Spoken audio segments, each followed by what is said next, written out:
Shalom, selamat pagi Bapak Ibu Saudara yang terkasih di dalam Tuhan. Mari kita mengawali pagi hari ini dengan mendengarkan kebenaran firman Tuhan.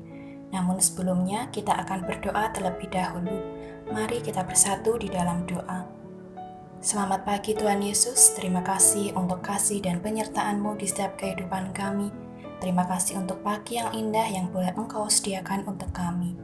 Tuhan, pada saat ini kami akan mendengarkan kebenaran firman-Mu. Kiranya firman-Mu dapat tertanam di dalam setiap hati kami, dapat menjadi pertolongan dalam menjalankan kehidupan sehari-hari, dan dapat menjadi sumber pengharapan bagi setiap kami. Kami mau menyerahkan setiap kehidupan kami ke dalam tangan kuasa-Mu. Haleluya, amin. Renungan Suling 27 Juni 2023. Ujian karakter. Nats renungan pada pagi hari ini terambil dari Kisah Para Rasul 15 ayat 35-41. Hal itu menimbulkan perselisihan yang tajam sehingga mereka berpisah. Kisah Para Rasul 15 ayat 39. Jujur, kadang orang tua bisa punya rasa tidak ingin dekat dulu dengan anak. Biasanya itu terjadi ketika ada perbedaan pikiran, pendapat, perasaan yang menimbulkan situasi tidak nyaman. Mungkin anak pun merasa demikian pada orang tuanya. Saya juga pernah merasa begitu, tapi syukurlah tidak bisa lama.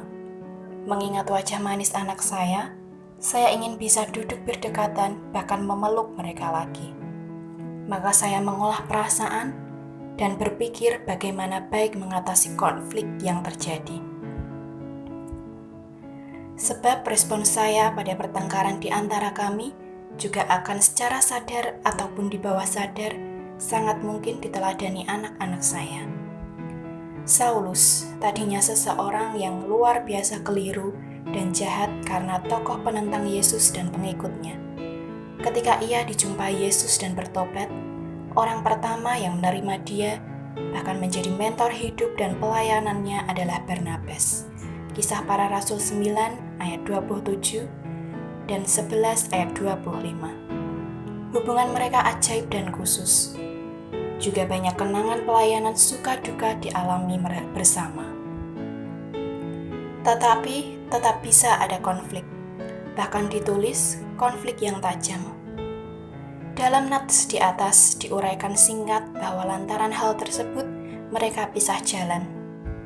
Namun amati bahwa jalan yang mereka ambil bukan frontal meninggalkan pelayanan dan misi Tuhan, lantaran sakit hati, kecewa, sedih, mungkin ada rasa marah juga, jengkel, ataupun kepahitan.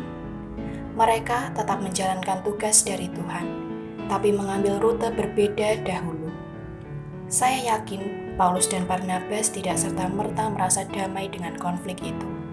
Mereka mungkin mengambil jalan berbeda, tapi sejenak sambil merenungkan apa yang terjadi dan bagaimana dapat berdamai, sebab mereka orang-orang yang dewasa rohani. Dalam berjalannya waktu kemudian, tersirat perdamaian kembali Paulus dan Barnabas, bahkan Paulus dengan Yohanes Markus yang menyebabkan perselisihan tajam tersebut, yaitu ketika Yohanes Markus diterima kembali oleh Paulus. Bahkan kemudian Yohanes Markus tersebutkan menjadi salah satu orang penting bagi pelayanan Paulus.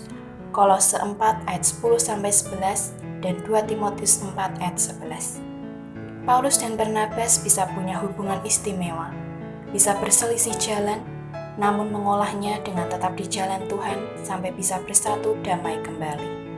Kedewasaan rohani dan karakter terlihat bukan ketika keadaan baik, tapi justru saat badai dan konflik. Pokok doa pada pagi hari ini, berdoa untuk kebutuhan gembala dan perkembangan pelayanan di PPW Ampel. Sekian renungan suling pada pagi hari ini, Tuhan Yesus memberkati.